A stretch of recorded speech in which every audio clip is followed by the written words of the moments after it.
기도하겠습니다.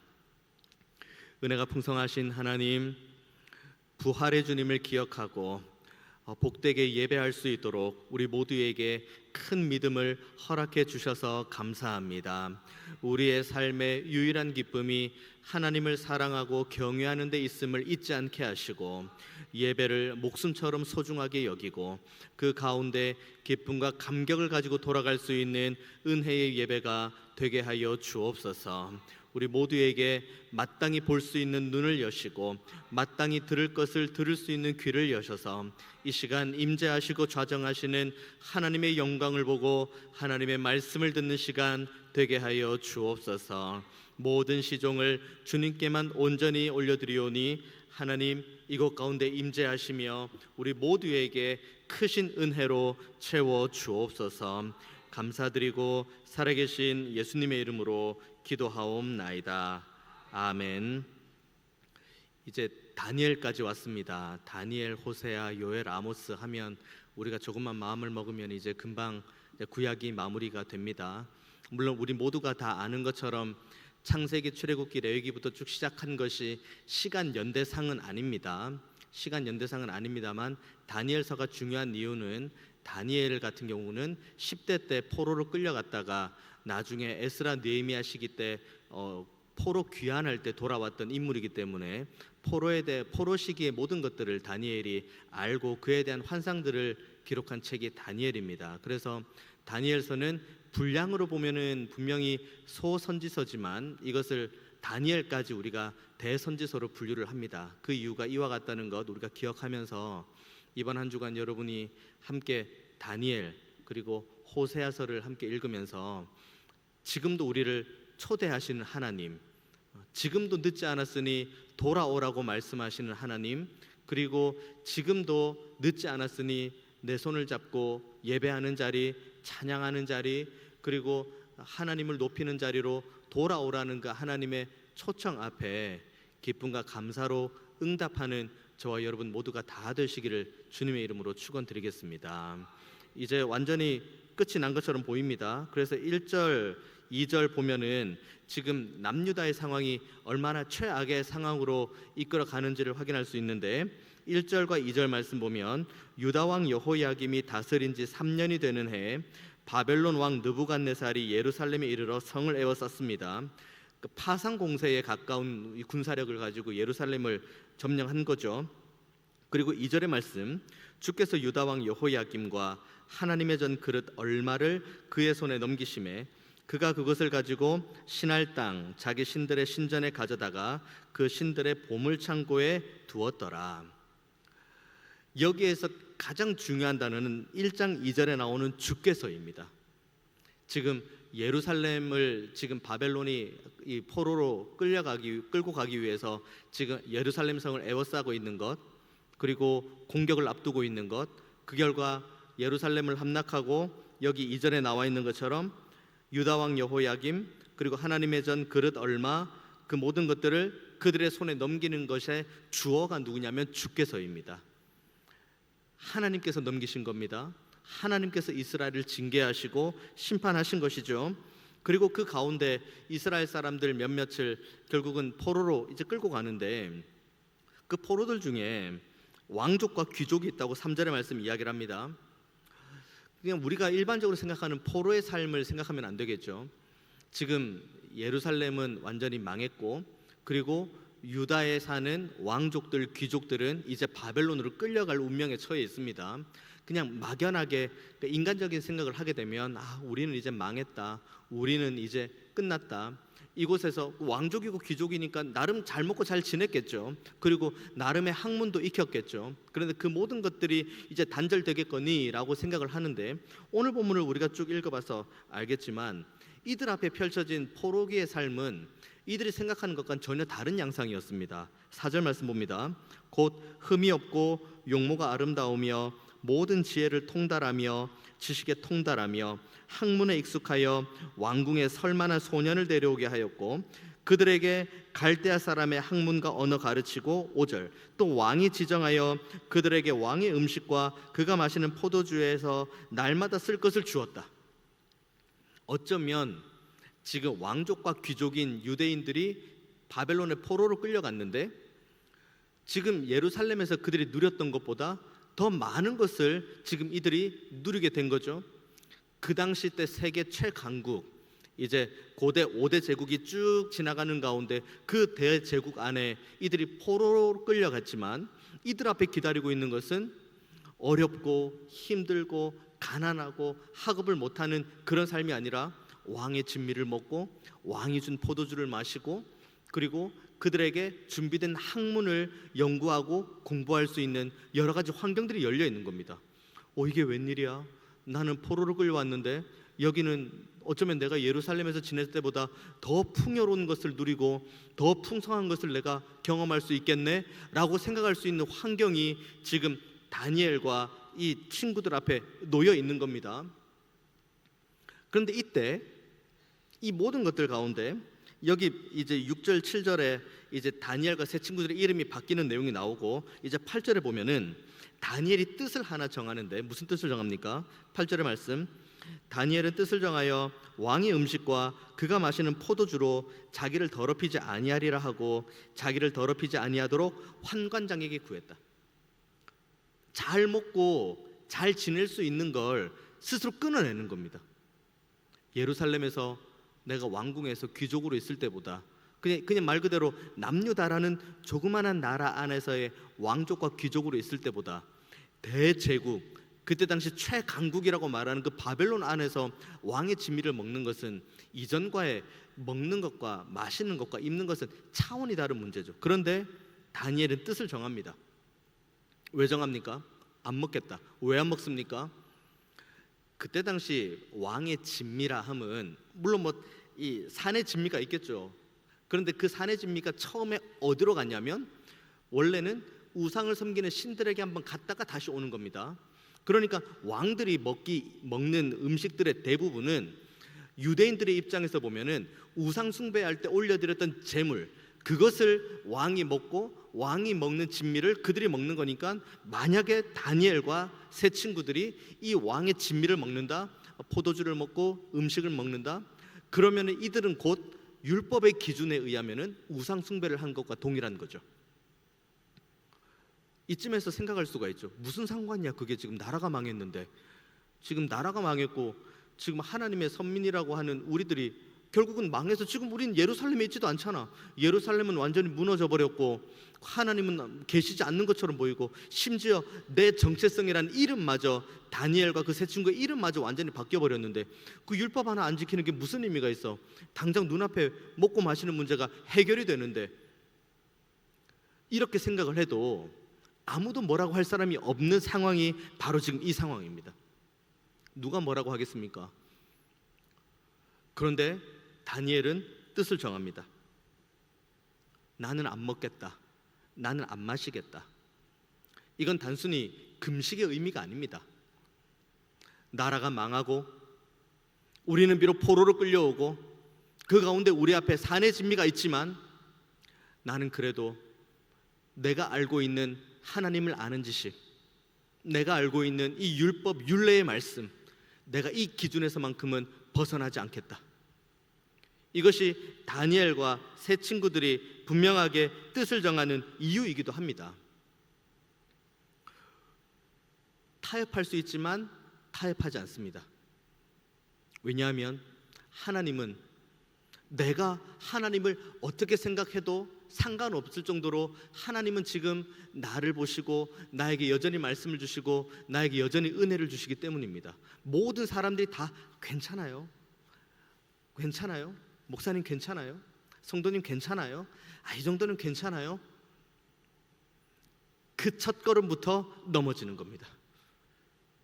모두가 다 괜찮다고 할 때, 하지만 누가 봐도 이게 하나님의 말씀의 기준으로 봤을 때 아니다 싶으면 이건 아닌 겁니다. 어쩔 수 없었어. 내가 그 자리에 있었으면 어쩔 수가 없었어. 아마 너도 마찬가지였을 거야. 너도 아마 내 입장이 돼 보고 내 자리에 오면 너도 아마 그럴 수 있을 거야. 너도 그럴 수밖에 없었을 거야. 우리가 감히 누구를 판단합니까?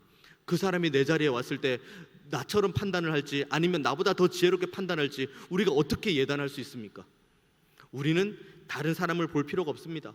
다른 사람의 말을 들을 필요도 없습니다. 하나님의 말씀이면 충분합니다. 하나님의 말씀에 그 기준이 분명하다면 우리가 지금 포로로 끌려가 있든 우리가 나라가 망했든 우리의 상황이 어렵든 힘들든 상관없습니다. 이 모든 것들, 지금 나라가 망하고 포로로 끌려가고 이 모든 것들의 주어가 뭐라고 오늘 본문 2절에 나와 있습니까? 주께서입니다. 모든 것들이 다 헝클어진 것처럼 보이죠. 나라가 완전히 망한 것처럼 보이죠. 포로로 끌려갔죠. 아무것도 없는 것처럼 보이죠. 그 가운데 우리 앞에 산의 진미가 놓여 있습니다. 하지만 그것을 하나님의 말씀을 기준 삼아 거절할 수 있는 믿음, 내가 이것을 당장 안 먹고 내가 이것을 당장 마시지 않아도 그래도 하나님께서 나를 살려주실 거라는 믿음, 그 믿음이 우리에게 있어야 됩니다. 우리를 먹여 살리는 것은 사람이 아닙니다. 물론 사람이라는 그 까마귀를 통해서 하나님께서 우리에게 은혜를 주시는 거죠. 하지만 저 사람이 아니어도 다른 사람을 통해 하나님께서 은혜를 주시겠죠.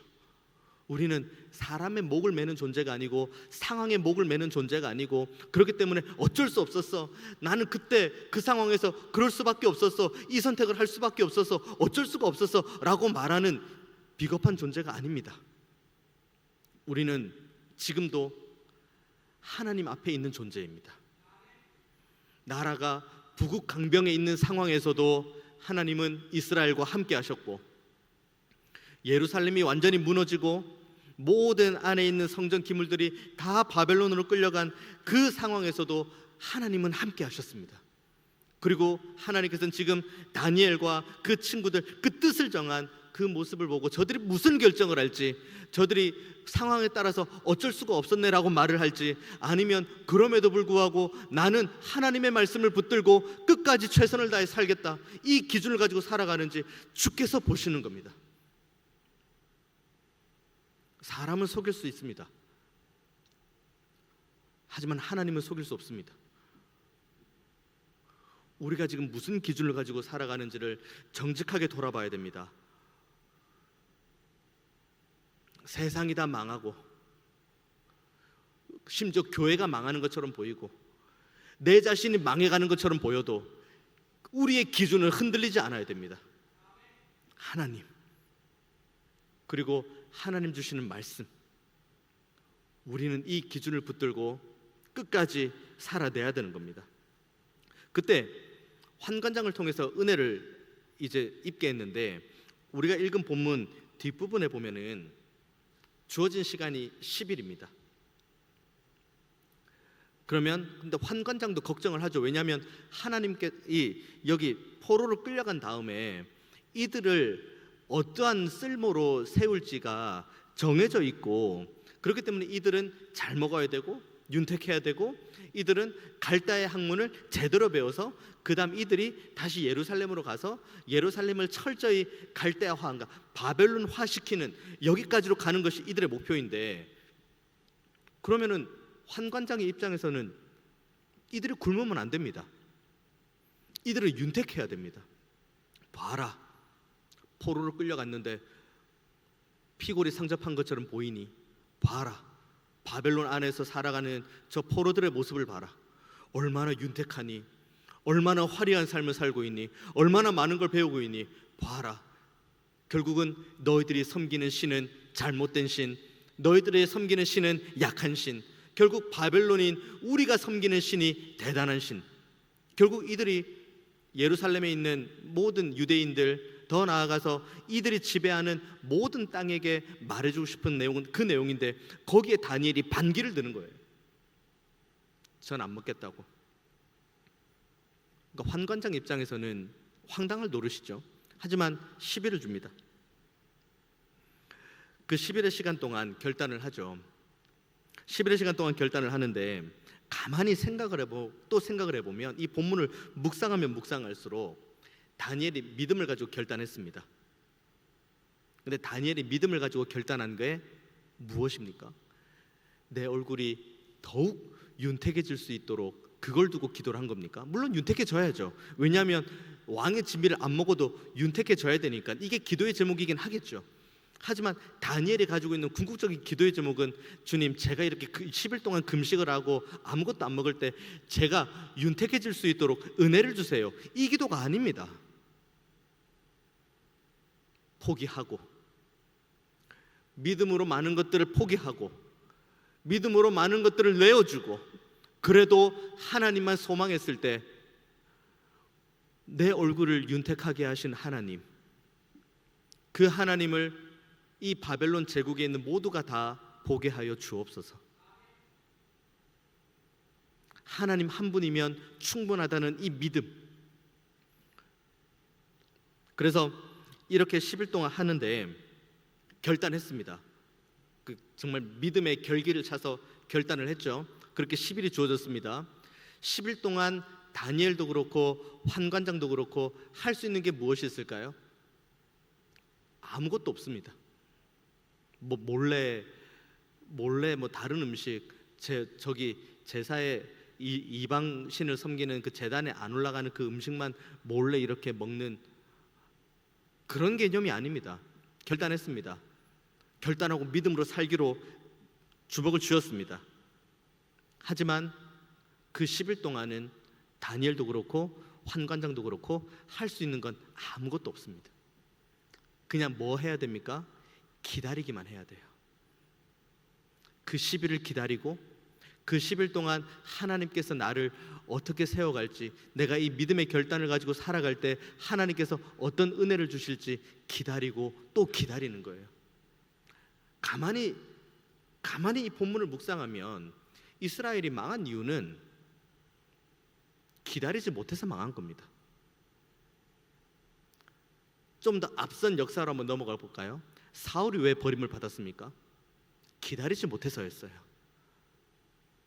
하나님께서 그 때가 되면 반드시 하나님의 방식으로 응답해 주실 거라는 이 믿음이 없으면 기다리지 못해요. 살아계신 하나님을 향한 순전한 믿음, 성경 속에만 있는 수많은 기적들을 베푸시는 하나님이 지금도 살아계셔서 지금 내 안에 계신다는 이 믿음이 있으면 우리는 기다릴 수 있습니다. 이것이 하나님과 하나님 백성 사이의 관계입니다. 우리와 아버지의 관계예요. 우리와 하나님의 관계입니다. 하나님과의 관계가 너무 막연하십니까? 너무 멀리 떨어져 있는 것처럼 보입니까? 너무 애매모호합니까? 그리고 하나님께서 지금 나에게 뭐라고 말씀하시는지 모르겠습니까? 하나님께서 지금 내 길을 어떻게 인도하시는지를 모르겠습니까? 이 모든 모름과 불신앙과 염려와 근심과 그 안개구름이 가득 차 있는 것이 한 번에 해결될 수 있는 건 딱 하나입니다. 내 아버지 하나님이 지금도 살아계시다는 믿음. 그 하나님께서 지금도 내 기도를 듣고 응답하기 원하신다는 믿음. 10일 후에 다니엘의 얼굴이 윤택해지지 않을지 보장된 건 아무것도 없습니다. 더 나아가서 이스라엘 백성들이 남유다에서 이제 포로로 끌려갔다가 다시 돌아온다고 하는데 정말 정작 돌아올 수 있을까? 언제 돌아올 수 있을까? 그들의 믿음 가운데 막연한 의심의 구름이 차오르면 이 모든 것들이 담보되는 것은 아무것도 없다고 이야기를 할 수 있습니다. 하지만 다니엘은 다니엘서 1장에서 우리에게 보여주는 믿음 딱 하나, 기다리는 겁니다. 10일이 지나도 내가 왕의 진미를 거부해도 하나님께서 나를 붙들어 주실 거라는 믿음. 내가 지금 가장 힘들고 어려움 가운데 있다는 걸 하나님 아신다는 이 믿음. 그래서 내가 지금 결단하고 다짐하고 믿음을 가지고 하나님과 함께 살기로 결단할 때 내 삶을 책임져 주실 거라는 믿음.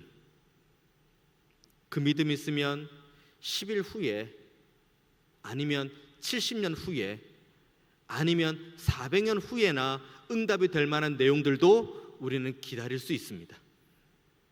하지만 우리에게 이런 믿음이 없으면 10일도 못 기다리고 70년도 못 기다리고 400년도 못 기다립니다. 우리에게 믿음 있는 건 감사한 일입니다. 주님께서 2000년 전에 이 땅에서 공생의 사역을 마치신 이후에 십자가에 못 박혀 죽으시고 부활하신 이후에 승천하시며 우리에게 약속하신 그 하나, 내가 다시 온다. 내가 다시 온다. 우리 모두는 이 믿음을 가지고 여기 이 자리에서 앉아 있는 겁니다. 우리 이전에 살았던 모든 분들은 그들의 평생 동안 주님이 다시 오시는 걸 보지 못한 채 하나님의 부르심을 받았습니다. 우리들도 마찬가지입니다. 우리들 중에 누군가는 하나님의 재림을 볼 자가 있을 수도 있겠죠. 언제 오실지 모르니까. 하지만 또 누군가는 우리의 평생을 살면서 그 주님의 재림의 약속을 말 그대로 약속만 붙들고 있다가 하나님의 부르심을 받을 수도 있습니다. 하지만 우리는 이것을 견뎌낼 수 있습니다. 왜냐하면 주님께서 재림하신다는 믿음을 가지고 있으니까요. 주님께서 재림하신다는 믿음이 있으면 주님께서 이 땅에 오셔서 십자가에 못 박혀 죽으시고 부활하셨다는 믿음도 있는 겁니다. 이 믿음이 있으면 우리는 주님의 초림과 재림 사이 말 그대로 이 마지막 때를 믿음을 가지고 살아갈 수가 있습니다. 다니엘 보십시오. 결론은 우리 모두가 너무 잘 알고 있지 않습니까? 10일이 지나고는 정말 말 그대로 얼굴이 윤택해진 것 오늘 본문이 말해주고 있죠. 그런데 개인적으로만 따지고 보면은 다니엘의 얼굴은 10일이 지나고 윤택해졌지만 그렇다고 예루살렘의 환경이 윤택해지진 않았습니다. 여전히 예루살렘에 남아있는 사람들은 어렵고 힘들게 살았고 완전 폐허더미가 되어버린 그 땅에서 이 극한 빈궁의 삶을 살고 있고 포로로 끌려간 사람들도 마찬가지죠. 모두가 다 왕의 진미를 먹은 사람은 아니었습니다. 왕족과 귀족들만 그것을 경험했죠. 나머지 포로들은 다 그냥 말 그대로 포로 생활을 하고 숨죽이면서 바벨론 생활을 지냈습니다. 그런데 그 가운데 드디어 70년이 지나고 바벨론의 포로로 있던 많은 이스라엘 사람들이 다시 예루살렘으로 돌아오는 시간들이 결국은 찾아왔죠. 다니엘의 입장에서는 10대 중반에 바벨론의 포로로 끌려갔으니 70년 후에 이제 다시 예루살렘으로 귀환할 때 그의 나이는 거의 90에 가까운 나이가 되는 겁니다. 1년의 모든 과정들을 다 지켜보고 있는 거죠. 다니엘이 자기가 10일 만에 얼굴이 윤택해졌다고 기뻐했을까요? 물론 기뻐는 했겠죠. 그래, 내가 왕의 진미를 먹지 않아도 내가 살 수 있구나. 하지만 그가 70년 동안 살았던 바벨론의 포로의 시간들은 어떻게 설명을 합니까? 하지만 다니엘은 기다리고 또 기다렸습니다. 그래서 이 이후에 연결되는 말씀이 에스라 말씀인데 에스라 1장 1절에 이렇게 시작을 합니다. 바사왕 고레스 원년에 여호와께서 예레미야의 입을 통하여 하신 말씀을 이루게 하시려고입니다. 오늘 본문과 비슷한 말씀 아닙니까? 오늘 본문 시작 1장 2절에 보면은 주께서 유다왕 여호야김과 하나님의 전그릇 얼마를 그의 손에 넘겼다. 그러니까 이스라엘이 멸망한 것도 성전 기구가 다시 저쪽에 이방신을 섬기는 신전으로 넘어간 것도 주께서 했고, 그리고 70년이 지난 다음에 다시 바벨론의 포로에서 예루살렘으로 돌아올 때 그 에스라 1장의 주어도 바사왕 고레스 원년에 여호와께서 예레미야의 입을 통하여 하신 말씀을 이루게 하시려고입니다. 결국은 시작도 주님이고 끝도 주님입니다. 이스라엘을 망하게 하신 분도 주님이시고 이스라엘을 회복하게 하신 분도 주님이십니다. 하나님으로부터 시작을 해서 하나님으로부터 끝납니다. 우리 모두가 다 마찬가지입니다. 우리의 삶의 시작이 하나님이고 우리의 삶의 끝이 하나님인데 우리는 하나님으로부터 시작해서 하나님으로부터 끝나는 삶을 사는데 우리가 간구하는 기도의 제목이 있습니다. 우리가 믿음을 가지고 살아가는 삶의 모습이 있습니다. 이렇게 살면, 이 믿음을 가지고 이 결단 가지고 살면 하나님께서 내 삶을 책임져 주시겠지. 우리가 이 믿음을 가지고 살아갑니다. 그런데 정작 내가 바라고 원하는 대로 되지 않을 때가 너무 많은 것을 보면서 우리는 한숨 짓고 우리 믿음이 흔들릴 때도 있고 우리의 신앙이 흔들릴 때도 있습니다. 내가 이 정도로 믿음의 결단을 가지고 내가 헌신하고 내가 이 정도 가지고 수고하고 내가 이 정도로 애썼으면 하나님 이 정도는 해줘야 되는 거 아닙니까? 이런 마음이 우리의 마음 가운데서 스물스물 올라올 때도 있습니다. 그때마다 우리의 마음은 나를 위해 당신의 아들을 아낌없이 내어주신 하나님의 사랑으로 돌아가야 됩니다. 우리가 무언가를 하나님 앞에 믿음의 결단으로 했기 때문에 받는 것이 아니라 우리가 먼저 받았기 때문에 하나님 앞에 드리는 겁니다. 10일 기다릴 수 있어요. 1년 기다려야 됩니다. 그렇게 50년, 70년 기다리라고 하면 기다려야 됩니다. 400년 기다리라고 하면 기다려야 됩니다. 언제까지 기다립니까? 주님 다시 오실 때까지 우리는 기다리고 또 기다려야 됩니다.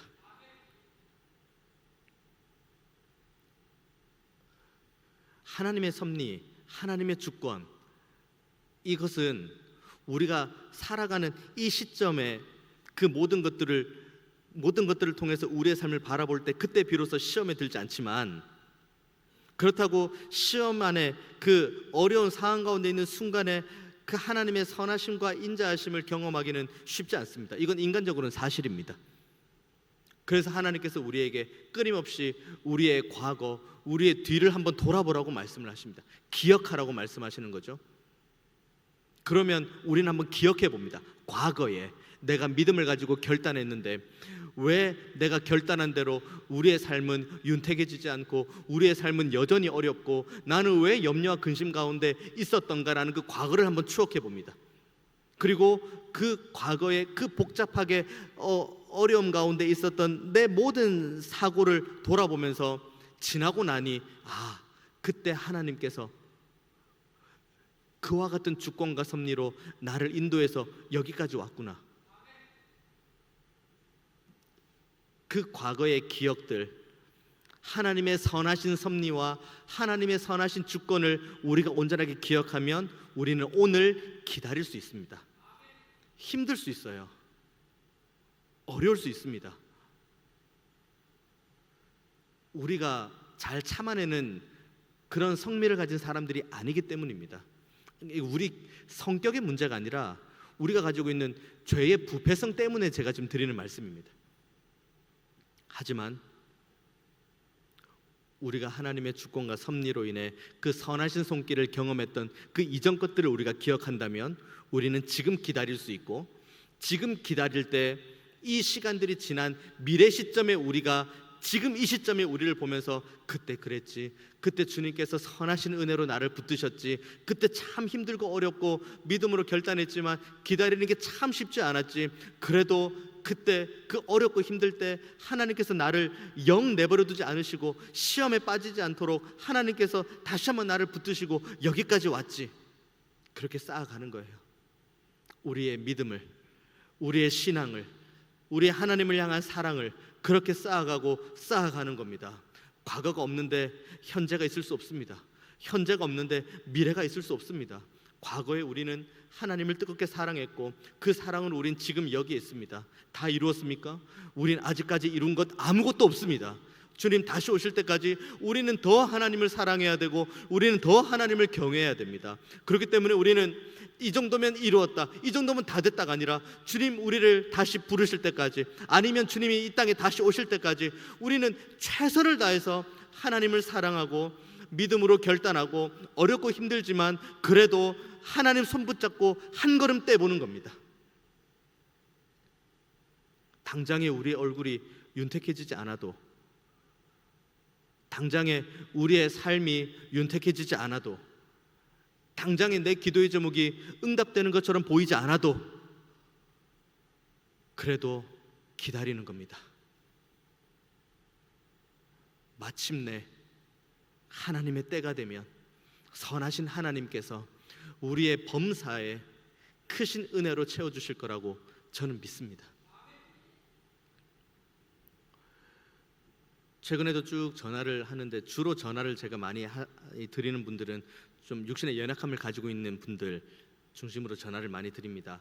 얼마 전 수술하신 분들도 다시 전화 드렸고, 수술하고 회복하고 있는 분들도 전화를 드렸는데, 그래도 그들의 입술 가운데 누가 봐도 힘들고 어려운 상황 가운데 있는데, 그럼에도 불구하고 그들의 입술 밖으로 흘러나오는 고백은 그래도 많은 분들이 기도해 주셔서 감사합니다. 그래도 목사님 기억해 주셔서 이렇게 연락 주시고 기도해 주셔서 감사합니다. 엄밀히 말하면 그냥 인간적인 관점으로 한번 보면 감사할 수 있는 상황은 아닙니다. 여전히 몸엔 통증이 있고, 여전히 마음엔 상처가 있고, 여전히 삶은 팍팍합니다. 그러나 하나님의 선하심을 믿는 이들은 그럼에도 불구하고 결단하고 기다립니다.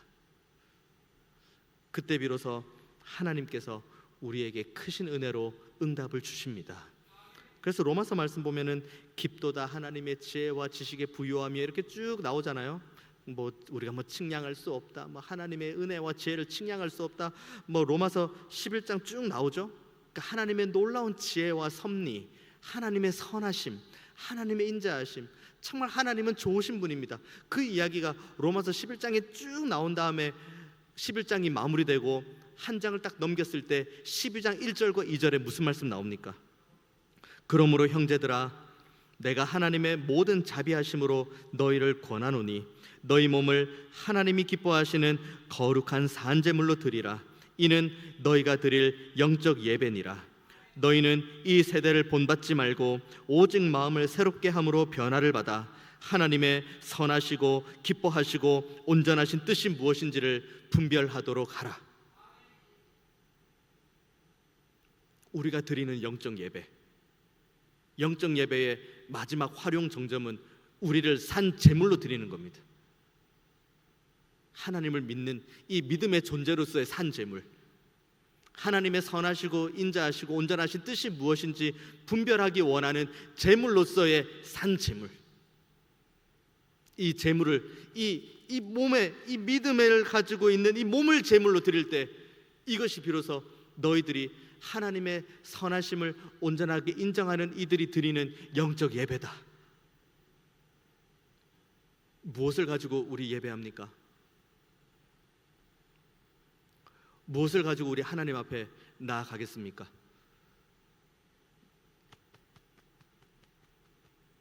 믿음입니다. 선하시고 온전하시고 그 기뻐하시는 그 하나님의 뜻을 항상 분별하기 원하는 이 믿음. 하나님은 선하신 분이십니다. 누가 뭐라고 해도 어떻게 하나님이 저럴 수 있지? 어떻게 하나님께서 저렇게 하나님 믿는 자신의 자녀를, 자신의 백성을 저렇게 내버려 둘 수 있지라고 수많은 사람들이 조롱할지언정 하나님은 선하신 분이십니다. 그리고 하나님은 사랑입니다. 그 하나님 앞에 오늘 다니엘처럼 믿음으로 결단하는 저와 여러분 되기를 원합니다. 그 기다림이 10일일 수 있고 70년일 수 있고 400년일 수 있습니다. 누군가는 우리의 삶, 우리가 이 땅에서 호흡을 가지고 살아가는 동안 우리가 하는 모든 기도의 제목에 응답받지 못하는 그런 경우도 있을 수 있습니다. 기다리십시오. 하나님이 반드시 함께 하십니다. 그리고 하나님께서는 반드시 우리에게 은혜로 응답해 주십니다. 이 하나님을 온전히 믿으시고 믿음을 가지고 선하신 주님을 신뢰하며 정말 말 그대로 어린 아이가 되어서 주님의 손 붙잡고 한 걸음 한 걸음 하나님과 동행하는 우리 모두가 다 되시기를 주님의 이름으로 축원드리겠습니다. 기도하겠습니다. 은혜가 풍성하신 하나님,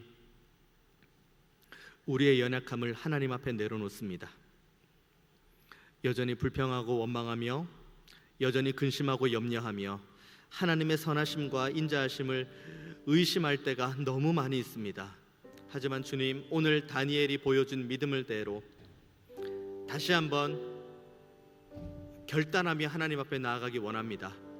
이 결단으로 믿음 가지고 나아갈 때 10일 만에 응답이 될 수 있고,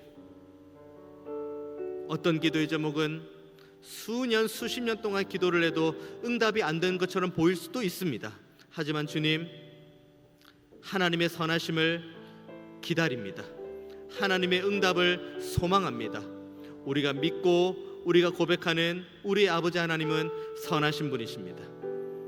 선하신 하나님께 우리가 믿음을 담아 우리의 몸을 하나님 앞에 사한 제물로 올려드리오니, 주님, 우리의 예배를 기쁘게 흠양하시고 우리의 범사를 책임져 주옵소서. 감사드리고 살아계신 예수님의 이름으로 기도하옵나이다. 아멘.